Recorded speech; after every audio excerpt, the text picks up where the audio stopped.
Binawian ng buhay ang isang grade 5 student batas umanong sampalin ng kanyang guro sa Antipolo City.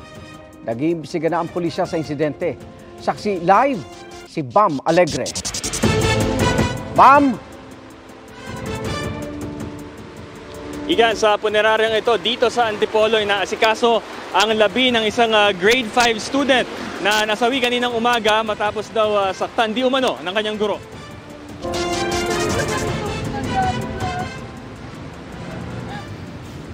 Emosyonal ng makapanayam ng DCWB ang magulang na si Elena Migoy. Pumanaw kasi kanina sa ospital ang anak niyang 14 years old at grade 5 student na si Francis J. Dumicab matapos umanong makaranas ng pagmamaltrato mula sa kanyang guro sa isang school sa Antipolo City. Ayon kay Elena, nito nakaraang September 20, nagreklamo ang anak na may pananakit sa kanyang ulo dahil sa kanyang guro daw.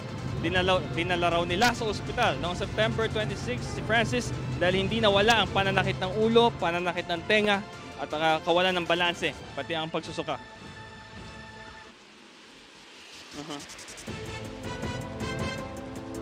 Na-ICU pa si Francis sa Amang Rodriguez Memorial Hospital. Apela ng ina kay Vice President at DepEd Secretary Sara Duterte bigyan ng katarungan ng sinapit ng kanyang anak. Sa inisyal na pahayag ng DepEd, nakausap na raw nila ang superintendent at hinihintay na lang ang report ng principal.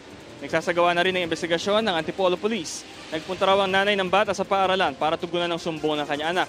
Ang homeroom advisor daw ng bata ang nakausap ng nanay at di umano sinabi raw sa nanay na hindi raw ito magagawa ng Filipino teacher ng bata.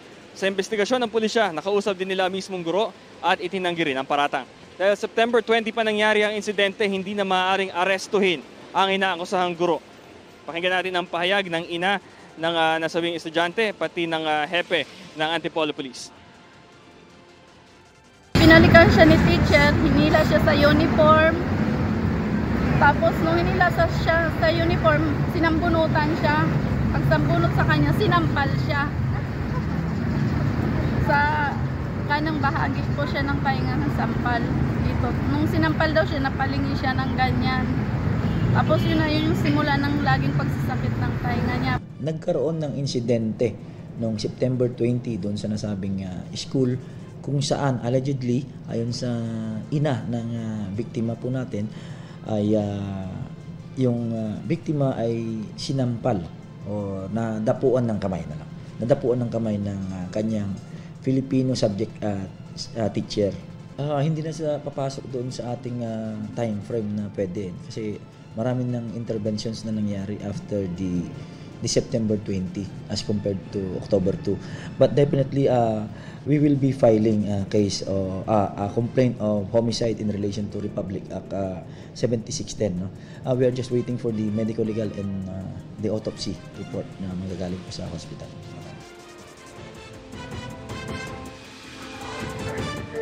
Igan, sinisikap ng GMA Integrated News na makuha ang panig ng guro at pati yung kinatawan ng paaralan. Ito ang live mula rito sa Antipolo City. Ako si Bam Alegre, ang inyong saksi. Mga Igan, samahan nyo kaming saksiyan ng mga balita. Mag-subscribe sa GMA Integrated News sa YouTube. Para sa mga kapuso abroad, samahan nyo kami sa GMA Pinoy TV at sa www.gmanews.tv.